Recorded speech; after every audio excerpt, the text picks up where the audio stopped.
Hey there guys, Jason from RE/MAX Real Estate Center here. This week we are going over 3 things you need to know when you're going into a multiple offer situation. So much for tuning in this week, guys. We are going to be going over a couple of things related to multiple offer situations. Now, I've been previewing properties quite a bit over the last couple of weeks. Part of that is I'm going out on my own, checking out the properties, getting inside them to get a feel for what kind of work would need to be done, the condition that they're currently in, and I've been just relaying some information back to the investors. And that also involves keeping up with the offer process, how many offers are coming in on those places, and their final sale price, just so that my investors out of town can start thinking about what the valuations are going to be like when they jump into the market in a couple months. And I've been saying it for a while now, and I think it's been all over the news. We're still seeing multiple offers. We're seeing a lot of people hold for 5 to 7 days, maybe get a weekend of open houses in, and then letting all those offers pile up. And this past week I heard about property with 4 offers, 5 offers, even 10 on another one. So the competition's still out there, and hopefully these 3 things will help you be prepared when you end up in a multiple offer situation. Now, this isn't counting as one of the tips, but obviously point number 1 is if you're going into these multiple offer situations, use a professional. That's what I'm here for. So use us. We have experience with these. We deal with them very, very regularly, and we can do our best to educate you and inform you and guide you through the multiple offer process. Point number 1, know the comparables. Comparables are the listings that have sold or expired or suspended recently in that area around your property. If you're looking at a semi-detached in Laurelwood, you should be also considering what other semi-detached in Laurelwood have sold for, or even in a smaller scale, more micro, might be on that street or just on that block. Understanding those comparables is crucial because it helps you determine the value of the property that you are looking at. If the house down the street sold for $450,000 and it was a complete dump inside and gut job, that might give you a better idea of what this fully finished semi-detached in Laurelwood is going to go for right now. Now, knowing the sale prices of recent listings on the street or expired asking prices, that's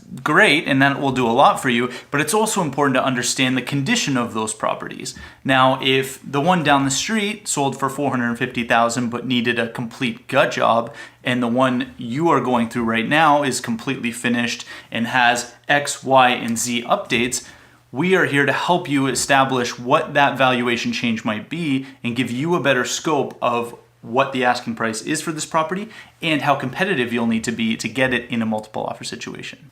Point number 2, protect yourself. In multiple offer situations, what we often see are people going in with no conditions.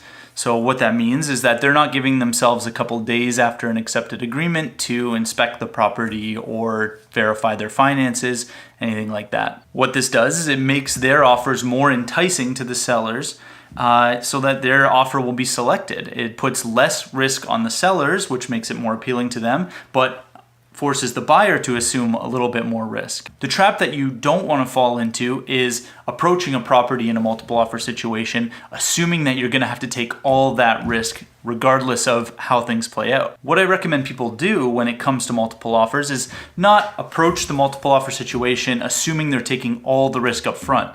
What we can do is try to front load some of that stuff, doing pre-offer inspections, pre-offer authorization on mortgages, things like that.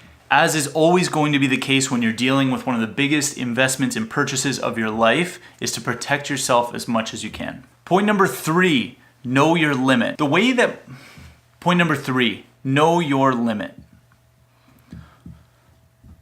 The way that multiple offer situations are set up and why they're so successful for the sellers is because they generate this urgency. They force this urgency of a collision of buyers all presenting at the same time. And that can have a bit of a strain on a buyer and put you in a very unique position of saying, okay, exactly how much do you value this property? The way that the process goes right now, it's not auction style where you always know what the next highest offer is. Everybody goes in blind, and there are a number of reasons why that's a good thing, but what that does for a buyer is it can be very, very confusing to know, well, how far do I go? I want this home, but I don't want to overpay for this home. It's important for you to have that conversation going into the multiple offer situation of, okay, we've looked at the comparables. We have a good estimate of what we think this property is worth in a basic market if we were just going to submit an offer right now and there was nobody else around. We've covered our bases, we've done our inspections, and we know approximately how much work needs to be done.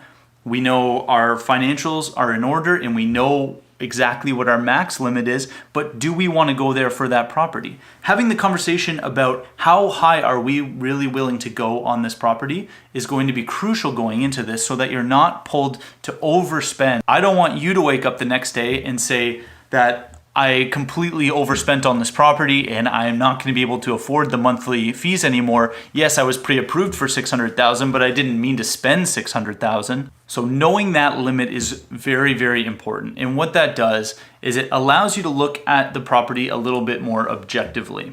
KW it's a big place.